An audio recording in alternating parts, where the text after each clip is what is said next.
જ્યારે આપણે કોઈ સુપરહીરોની ઓરિજિન સ્ટોરી જોતા હોઈએ ત્યારે સામાન્ય રીતે સ્ક્રીન પર શું જોવા મળે છે? કદાચ આકાશમાંથી કોઈ ઉલ્કા પડે, કોઈ જાદુઈ શક્તિ મળે કે પછી કોઈ અદ્ભુત પ્રયોગશાળાની દુર્ઘટના બને. હા, સાચી વાત છે.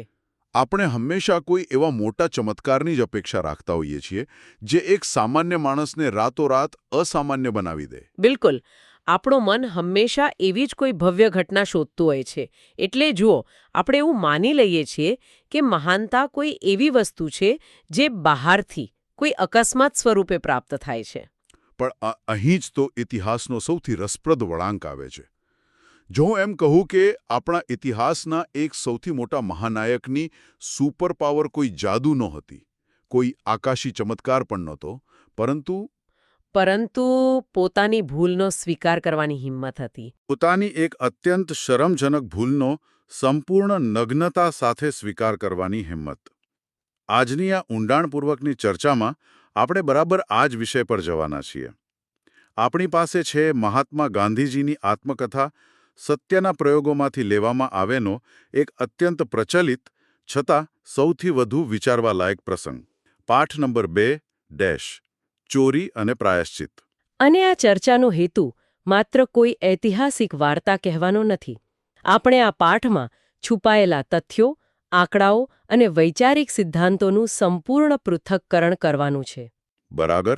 જેથી કરીને સ્પર્ધાત્મક પરીક્ષાના MCQ પ્રશ્નોની તૈયારી પણ થઈ શકે અને એક સામાન્ય મોહનમાંથી મહાત્મા બનવા પાછળનું મનોવિજ્ઞાન પણ આપણે ઊંડાણથી સમજી શકીએ. તો ચાલો આ ઐતિહાસિક સફરની શરૂઆત કરીએ. વાર્તાના મૂળમાં જતા પહેલા જો આપણે પરીક્ષાની દૃષ્ટિએ જોઈએ તો આ પાઠમાંથી કયા નક્કર તથ્યો અને પારિભાષિક શબ્દો યાદ રાખવા જરૂરી છે? જુઓ, સૌથી પહેલા તો નામ અને બિરુદ. પૂરું નામ મોહનદાસ કરમચંદ ગાંધી. તેમને મળેલા બિરુદ છે બાપુ, રાષ્ટ્રપિતા અને મહાત્મા. અચ્છા. અને જન્મ 2 ઓક્ટોબર 1869, રાઈટ? હા, 2 ઓક્ટોબર 1869ના રોજ પોરબંદરમાં. અને અવસાન 30મી જાન્યુઆરી 1948ના રોજ. તેમના પિતાનું નામ કરમચંદ ગાંધી, જેઓ પોરબંદર રાજ્યના દિવાન હતા, અને માતાનું નામ પુતળીબાઈ.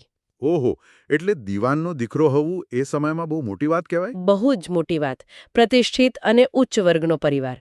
હવે શિક્ષણની વાત કરીએ તો પોરબંદર, રાજકોટ અને ઇંગ્લેન્ડમાં અભ્યાસ કર્યો. ઇંગ્લેન્ડથી તેમણે કાયદાની ડિગ્રી મેળવી. અને તેમનું કાર્યક્ષેત્ર માત્ર ભારત પૂરતું સીમિત નહોતું? ના, જરાય નહીં. દક્ષિણ આફ્રિકામાં હિન્દીઓના હકો માટે લડત અને ભારતમાં આઝાદીનું નેતૃત્વ. હવે જો પરીક્ષા માટે પુસ્તકોનું વર્ગીકરણ જોઈએ તો આ લિસ્ટ યાદ રાખવા જેવો છે. હા, કયા કયા પુસ્તકો? આત્મકથા છે સત્યના પ્રયોગો. એ સિવાય દક્ષિણ આફ્રિકાના સત્યાગ્રહનો ઇતિહાસ, આરોગ્યની ચાવી, અનાસક્તિ યોગ, હિન્દ સ્વરાજ, સર્વોદય અને મંગળ પ્રભાત. આટલા બધા વિવિધ વિષયો? હા, અને આ બધું જ લખાણ ગાંધીજીનો અક્ષરદેહ નામની ગ્રંથ શ્રેણીમાં સંગ્રહાયેલું છે. આમાંથી સીધા MCQ પૂછાઈ શકે છે. બરાબર છે.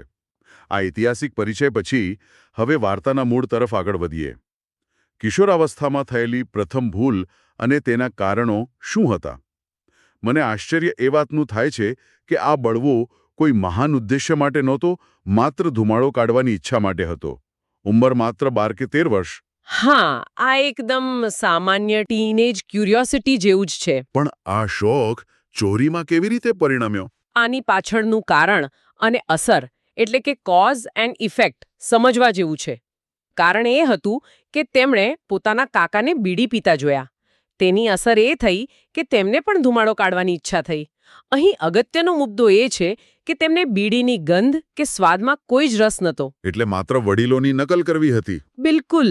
હવે બીડી ખરીદવાના પૈસા તો હોય નહીં, એટલે ચોરીના ક્રમિક તબક્કાઓ શરૂ થયા. અચ્છા, કઈ રીતે? પહેલો તબક્કો, કાકાએ ફેંકી દીધેલા બીડીના ઠૂંઠા ચોરવાનું શરૂ કર્યું. પણ ઠૂંઠા તો હંમેશા મળે નહીં. બરાબર. એટલે આવ્યો બીજો તબક્કો. નોકર કે ચાકરના ખિસ્સામાંથી દોકડા ચોરવાની શરૂઆત કરી. દોકડા એટલે એ સમયનું જૂનું ચલણ. ઓકે. અને ત્રીજો તબક્કો, જ્યારે દોકડા પણ ન હોય ત્યારે એક જંગલી છોડની ડાળખી સળગાવીને બીડીની જેમ પીવાનું શરૂ કર્યું. આ બધું સાંભળીને મને લાગે છે કે આ માત્ર કોઈ શોખ નહોતો, પણ અંદરથી કોઈ મોટી મૂંઝવણ હતી. હા, અને એ મૂંઝવણ માટેનો મુખ્ય પારિભાષિક શબ્દ છે પરાધીનતા. પરાધીનતા. હા, પરાધીનતા એટલે લેક ઓફ ઇન્ડિપેન્ડન્સ. વડીલોની આજ્ઞા વિના કંઈ ન થઈ શકે તે વાતનું દુઃખ તેમને અંદરથી કોરી ખાતું હતું. 12-13 વર્ષના બાળક માટે આ બંધન બહુ અકળાવનારું હતું. અને મને લાગે છે કે પરાધીનતાની આ હતાશા જ તેમને એક અત્યંત ગંભીર અને ચોંકાવનારા નિર્ણય તરફ દોરી જાય છે. બિલકુલ, આપઘાત કરવાનો નિર્ણય. થોભો, અહીં મારી ગાડી અટકે છે. માત્ર બીડી પીવાની સ્વતંત્રતા ન મળી એટલે સીધો આપઘાત કરવાનો વિચાર. શું આ એક ખૂબ મોટી પ્રતિક્રિયા, મતલબ એક મોટું ઓવરરિએક્શન નથી લાગતું? આખી પ્રક્રિયા કેવી રીતે થઈ? આજના સંદર્ભમાં કદાચ ઓવર રિએક્શન લાગે, પણ એ ઉંમરે સ્વતંત્રતા ન હોવી એ સૌથી મોટો આઘાત હોય છે. હા. આખી પ્રક્રિયાના તબક્કા બહુ સ્પષ્ટ હતા. ઝેર માટે તેઓ જંગલમાંથી ધતુરાના ડોળવાના બી શોધી લાવ્યા. અચ્છા. સમય સંધ્યાનો પસંદ કર્યો. પછી કેદારજી મંદિરે ગયા, ત્યાં દીપમાળામાં ઘી ચડાવ્યું અને ઝેર ખાવા માટે એકાંત શોધ્યું. પણ ખાધું નહીં. ના, નિષ્ફળતા મળી. અને નિષ્ફળતાનું કારણ હતું મૃત્યુનો ડર. માત્ર 2-4 બી ખાધા, વધુ ખાવાની હિંમત જ ન ચાલી. અંતે રામજી મંદિરે જઈ દર્શન કરી શાંત થયા. અને આમાંથી તેમને જીવનભરનો એક બહુ મોટો સિદ્ધાંત મળ્યો કે આપઘાતનો વિચાર કરવો સહેલો છે, પણ આપઘાત કરવો સહેલો નથી. આથી જ ભવિષ્યમાં કોઈની આપઘાતની ધમકીની ગાંધીજી પર કોઈ અસર થતી જ નહીં. અને આ ઘટનાનું બીજું કોઈ પરિણામ આવ્યું? હા, બહુ મોટું પરિણામ. પેલી એઠી બીડી કે દોકડા ચોરવાની ટેવ કાયમ માટે છૂટી ગઈ. મોટપણે તો બીડી પીવાની ટેવને તેમણે હંમેશા જંગલી, ગંદી ને હાનિકારક જ માની. ટ્રેનમાં કોઈ બીડી પીતું હોય તો ધુમાડાથી તેમને ગૂંગળામણ થતી. ચલો, બીડીનો પ્રકરણ તો પૂરો થયો, પણ 15 વર્ષની ઉંમરે એક બીજી અને વધુ ગંભીર કસોટી આવી. નોકરના થોડા દોકડા ચોરવા અને આ બીજી ચોરી. આ બંને વચ્ચે શું તફાવત હતો? આ બંને વચ્ચે આસમાન જમીનનો તફાવત હતો. પહેલી ચોરી બાલિશ શોખ માટે હતી, પણ આ બીજી ચોરીનું કારણ આર્થિક હતું. ઉંમર 15 વર્ષ. કારણ એ હતું કે તેમના માંસાહારી ભાઈ પર 25 રૂપિયાનું કરજ એટલે કે દેવું થઈ ગયું હતું. 25 રૂપિયા એ જમાનામાં તો બહુ મોટી રકમ કહેવાય. તો આ ચોરીની રીત શું હતી? તેમના ભાઈના હાથે સોનાનું નક્કર કડું હતું. નક્કર એટલે અંદરથી પોલું ન હોય તેવું. તેમાંથી 1 તોલો સોનું કાપવામાં આવ્યું અને તે વેચીને કરજ ચૂકવવામાં આવ્યું. ઓહો, એટલે ભાઈનું દેવું તો ચૂકવાઈ ગયું, પણ ગાંધીજીના મન પર અપરાધ ભાવનું જે દેવું ચડ્યું તેને ઉતારવા તેમણે જે માર્ગ અપનાવ્યો તે તેમને મહાત્મા બનાવવાની દિશાનું પહેલું પગલું હતું. આ તો જાણે પીઠ પર એક બહુ મોટો વજનદાર થેલો ઊંચકવા જેવું છે. એકદમ સાચું ઉદાહરણ છે. એમને ખબર છે કે પિતાજીની કહેશે તો કદાચ તોફાન આવશે, છતાંય વજન ઉતારવો જરૂરી હતો. પણ મને એક વાત નથી સમજાતી. પિતાજીનો ડર નહોતો તો પછી શેનો ડર હતો? આ જ તેમની વિચારસરણીની ખાસિયત છે.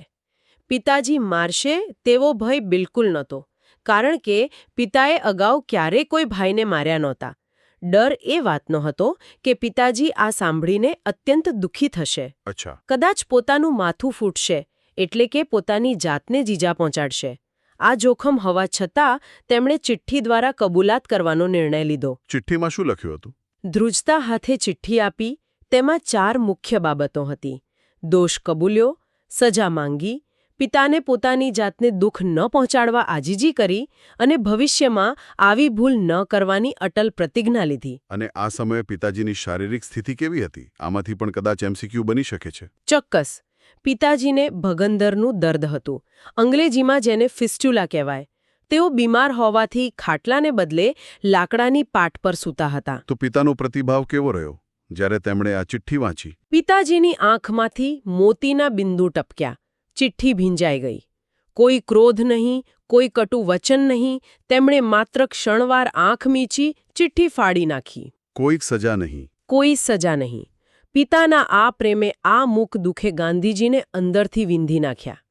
આના માટે એક બહુ સરસ પંક્તિ ઉલ્લેખાય છે, રામબાણ વાગ્યારે હોય તે જાણે. ઓહો, એટલે આ માત્ર આંસુ નહોતા, આ ક્ષમાનું શસ્ત્ર હતું. હા, અને આ જ પ્રક્રિયાને આધારે શુદ્ધતમ પ્રાયશ્ચિતની એક બહુ સચોટ વ્યાખ્યા આપવામાં આવી છે. શું છે વ્યાખ્યા? જે માણસ અધિકારી આગળ સ્વેચ્છાએ પોતાના દોષનો નિખાલસપણે ને ફરી કદી તે ન કરવાનો પ્રતિજ્ઞાપૂર્વક સ્વીકાર કરી લે છે, તે શુદ્ધતમ પ્રાયશ્ચિત કરે છે. બહુ જ શક્તિશાળી વ્યાખ્યા છે. અધિકારી આગળ સ્વેચ્છાએ, નિખાલસપણે અને પ્રતિજ્ઞાપૂર્વક. અને આ જ ગાંધીજી માટે અહિંસાનો પદાર્થ પાઠ હતો. અહિંસાનો આ મુખ્ય સિદ્ધાંત હતો. પિતાની શાંત ક્ષમાથી તેમનો મહાપ્રેમ અનેક ગણો વધ્યો અને સૌથી મોટી વાત, ગાંધીજી નિર્ભય બન્યા. ખરેખર આ ચર્ચાનો સારાંશ એ જ છે કે ભૂલ કરવી એ સામાન્ય બાબત છે, પણ ભૂલની નિખાલસ કબૂલાત કરીને તેનું શુદ્ધ પ્રાયશ્ચિત કરવું તે એક સામાન્ય માણસને અસામાન્ય બનાવે છે. અહિંસાની તાકાત ક્રોધ કે સજા કરતાં અનેક ગણી મોટી છે. એકદમ સાચી વાત. તો આ ઊંડાણપૂર્વકની ચર્ચા પૂરી કરતા પહેલા શ્રોતાઓ માટે હું એક વિચારવા જેવો પ્રશ્ન મૂકવા માંગુ છું. ગાંધીજીના પિતાએ સજા કરવાને બદલે આંસુ સાર્યા અને દુનિયાને એક મહાત્મા મળ્યો. આજના સમયમાં જ્યારે આપણે નાની નાની ભૂલો પર તરત જ ક્રોધિત થઈને સજા આપવા તત્પર થઈ જઈએ છીએ, ત્યારે શું આપણે અજાણતા જ કોઈ વ્યક્તિને સુધરવાની કે શ્રેષ્ઠ બનવાની તક તો નથી છીનવી રહ્યાને? ક્ષમાની આ શક્તિને આજના સંદર્ભમાં કઈ રીતે લાગુ કરી શકાય? થોડું વિચારજો. પ્રાયશ્ચિતની આ ઊંડાણપૂર્વકની સફરમાં અમારી સાથે જોડાવા બદલ આભાર.